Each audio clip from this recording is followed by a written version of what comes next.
They say blood is thicker than water, but sometimes love is thicker than both. That's what I tried to explain to my mother-in-law Eleanor when she called to discuss the annual Christmas gathering at Ashworth Manor, the sprawling family estate that had hosted Montgomery family celebrations for 4 generations. I'm Catherine Montgomery, though I started life as Catherine Parker from a middle-class family in Vermont. Marrying into the Montgomerys meant entering a world of old money, older traditions, and expectations higher than the manor's wrought iron gates. My late husband James had warned me about his family's particular ways, but he'd always protected me from the worst of it. Now, 10 months after losing him to a heart attack, I was learning just how cruel those particular ways could be. "Catherine, darling," Eleanor's voice dripped honey-coated venom through the phone. "About the Christmas gathering. We think it's best if you just bring Thomas this year. Leave the other one at home." My hand tightened on the phone. "The other one has a name, Eleanor. It's Grace, your granddaughter." "She's not my granddaughter," Eleanor snapped, dropping her sugary tone. "She's some Chinese orphan James insisted on adopting. Thomas is our blood, our legacy. Grace is, well, she's your charity project." The words hit like physical blows. Grace, my beautiful 8-year-old daughter who James and I had adopted from China as a baby. Grace, who shared James's love of chess and my passion for piano. Grace, who still cried herself to sleep some nights missing her daddy. "Grace is as much a Montgomery as Thomas," I said, fighting to keep my voice steady. James made that clear in every way possible. "James isn't here anymore," Eleanor replied coldly, "and the Montgomery Christmas celebration is for family, real family. Surely you understand." I glanced at the framed photo on my desk. James and me with our children at last year's Christmas party. Thomas, now 12, grinning with his father's dimples. Grace in her red velvet dress, beaming as she sat on James's lap. We'd looked so happy, so complete. "Actually, I don't understand," I said, "and neither would James." Eleanor sighed dramatically. "Catherine, don't be difficult. The other families are coming, the Ashworths, the Caldwells, the Whitmores. We have traditions to uphold, appearances to maintain." "Appearances," I echoed. "You mean you're embarrassed by your adopted granddaughter?" "Don't twist my words. I'm simply saying that the Montgomery Christmas gathering has certain standards Grace would feel out of place. It's kinder to exclude her." I hung up without responding. My hands shook as I set the phone down, rage and grief warring in my chest. Through the study window, I could see Grace and Thomas in the garden, working on their homework together. They'd grown even closer since losing their father, Thomas becoming fiercely protective of his younger sister. The study, James's study, still smelled faintly of his cologne. I barely touched anything since his death, but now I moved to his desk with purpose. James had always been meticulously organized, especially when it came to family matters. He'd known his mother's prejudices better than anyone. "Sometimes the best defense is careful preparation," he told me once, showing me where he kept important documents. Especially with my family. It took me an hour to find what I was looking for, buried in a folder marked Family Trust, Private. As I read through the papers, my hands trembled for a different reason. James had been more thorough than I'd imagined, more strategic in his planning. The Montgomery family fortune, including Ashworth Manor, wasn't controlled by Eleanor at all. The entire estate had been restructured years ago, placed in a trust with very specific conditions. Conditions that Eleanor either didn't know about or had conveniently forgotten. My phone buzzed with a text from Thomas. "Mom, Grace is crying." She overheard Grandma on the phone. I found him in Grace's room. She was curled up in Thomas's arms, her math homework forgotten on the floor. My brilliant, beautiful daughter looked up at me with tear-stained cheeks. "Why doesn't Grandma want me?" she whispered. "Is it because I'm adopted? Because I'm not really family?" I sat on the bed, gathering both my children close. "Listen to me, both of you. Family isn't about blood. It's about love. Your father knew that better than anyone." "But Grandma says," Grace started. "Grandma is wrong," Thomas interrupted fiercely. "You're my sister. Period." I kissed them both, my heart swelling with pride at Thomas's protective instincts. "Your brother's right, Grace, and I promise you, this Christmas will be different."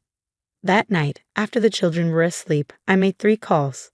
The first was to Harrison Walsh, the family's longtime lawyer who'd helped James set up the trust. The second was to Aunt Margaret, James's favorite aunt who'd always opposed Eleanor's traditional views. The third was to David Montgomery, James's cousin and the only family member who'd openly challenged Eleanor's authority over the years. It's time, I told each of them.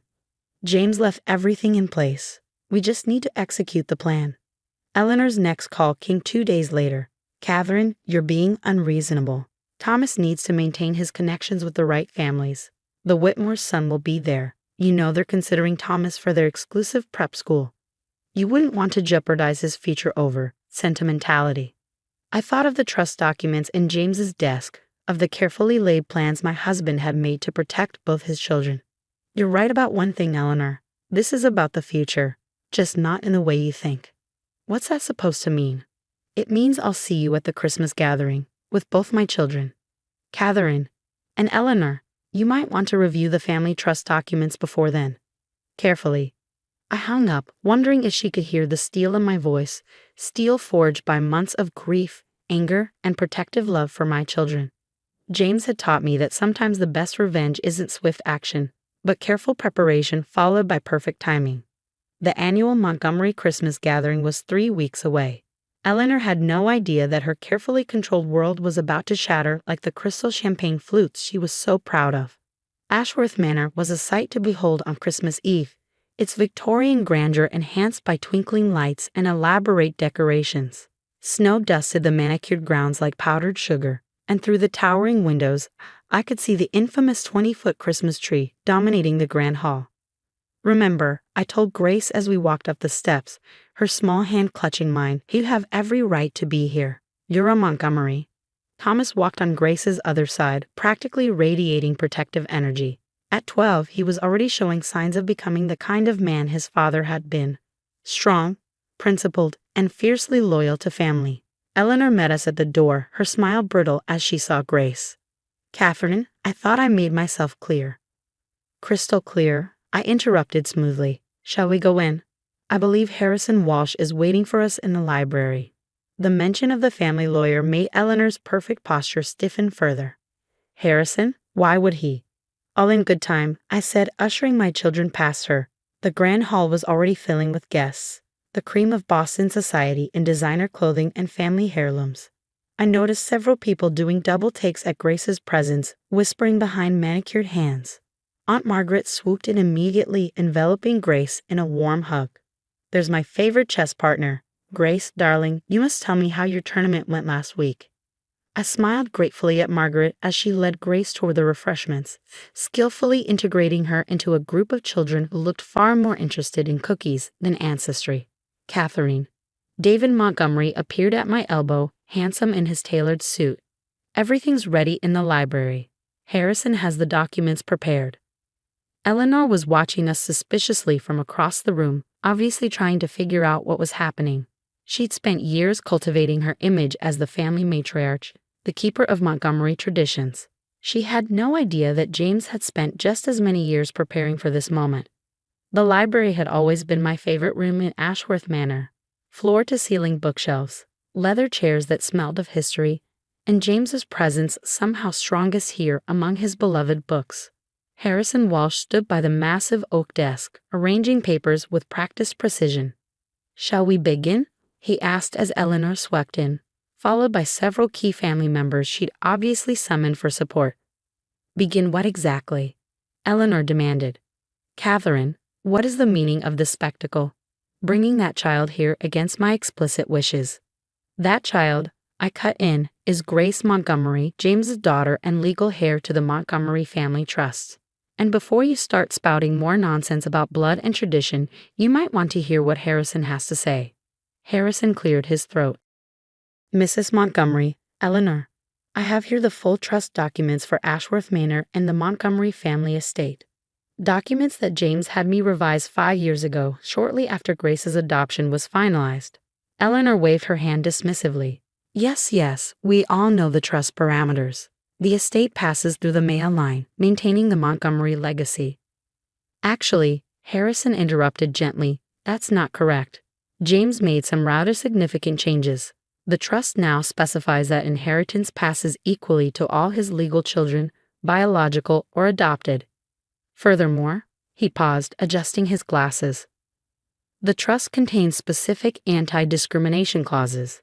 Any attempt to exclude or discriminate against a legal heir based on their adoption status results in immediate redistribution of control. The color drained from Eleanor's face. What? In simple terms, I said, by attempting to exclude Grace from family events and challenging her status as a Montgomery, you've violated the trust conditions. As of this moment, control of Ashworth Manor and the majority of the Montgomery estate passes to a board of trustees, led by myself and David, until both Thomas and Grace reach adulthood. The library erupted in chaos. Eleanor's supporters were shouting about tradition and family legacy, while David and Aunt Margaret moved to stand beside me, presenting a united front. This is preposterous. Eleanor's voice rose above the din. James would never. James did. David's quiet voice cut through the noise. Because he knew exactly who you were, Aunt Eleanor. He knew you'd try something like this after he was gone. I pulled out one final document, a letter in James's familiar handwriting. He left this for you, Eleanor. He asked me to give it to you if this day ever came. Eleanor's hands trembled as she took the envelope. As she read, tears began rolling down her cheeks, smearing her perfect makeup. My dear mother, she read aloud, her voice breaking. If you're reading this, it means you've chosen your precious traditions over my daughter's happiness. I've watched you all my life, seeing how your obsession with blood and legacy has poisoned our family. I loved you, but I refused to let you do to my children what you did to me and my cousins. Grace is my daughter in every way that matters. By choosing to reject her, you reject me and everything I believed in. The choice, and the consequences, are yours. With love and hope for your eventual understanding, James. The silence that followed was deafening. Eleanor sank into a leather chair, the letter falling from her limp fingers. The annual Christmas party will continue, I announced to the room. All family members, all of them, are welcome. Those who have a problem with that are free to leave. Nobody left. Instead, something remarkable happened. Cousin Alice's daughter rushed over to Grace, asking her to play the piano. The Whitmore children invited Thomas to show them his new video game. Slowly, the younger generation led the way, showing their elders what real family acceptance looked like. Later that evening, I found Eleanor alone in the conservatory, staring out at the snowy gardens. He was right about me, she whispered as I approached. I've spent so long protecting what I thought was important. I forgot what actually matters. It's not too late to change, I said quietly. Grace has an amazing capacity for forgiveness. She gets that from James. Eleanor turned to me, her face stripped of its usual perfect mask. Would you help me learn to be better? For Grace? For James? I thought about James, about his belief in redemption and second chances. Yes, I said finally, but you have to prove you mean it. Actions, not words. The changes didn't happen overnight. Eleanor had decades of prejudice to unlearn, but she committed to the process with the same determination she once applied to maintaining traditions. She started with small steps, attending Grace's piano recitals, asking about her chess competitions, learning to cook Chinese food for Lunar New Year celebrations. A year later, Grace's 9th birthday party was held at Ashworth Manor. Eleanor surprised everyone by hiring a Chinese cultural group to perform traditional dances and music. Watching Grace teach her grandmother how to use chopsticks, I saw James's dream of a truly united family slowly becoming reality. The old family portrait gallery at Ashworth Manor has a new addition now. Next to the stern-faced Montgomerys of generations past hangs a photo of our modern family. Thomas and Grace front and center, Eleanor and me on either side, surrounded by cousins of various ages and backgrounds. Below it, Eleanor insisted on adding a new family motto. Legacy lives in love, not blood. James would have liked that. Sometimes, when I watch Grace and Thomas playing chess in the library using James' old set, I think about how love can reshape even the most rigid traditions. Eleanor still occasionally slips into her old patterns, but now she catches herself, remembering James's letter and the choice she almost made. The annual Christmas gathering has evolved too. It's less about showing off family connections and more about actual family. Last year, Grace invited her entire international adoption support group to attend. The sight of children from various backgrounds running through Ashworth Manor's halls, playing hide and seek behind priceless antiques, would have given the old Eleanor heart palpitations.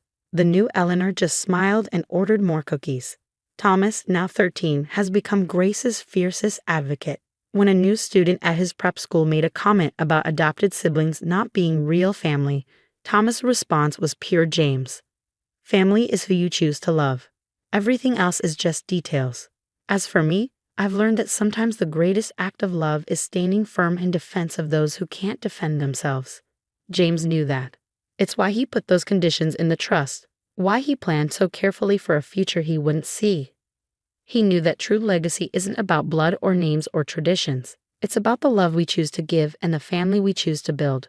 Grace keeps James's letter on her bedside table. She reads it sometimes, running her fingers over his handwriting. Daddy knew, she told me recently. He knew I was meant to be a Montgomery. Yes, he did. And now, finally, everyone else knows it too.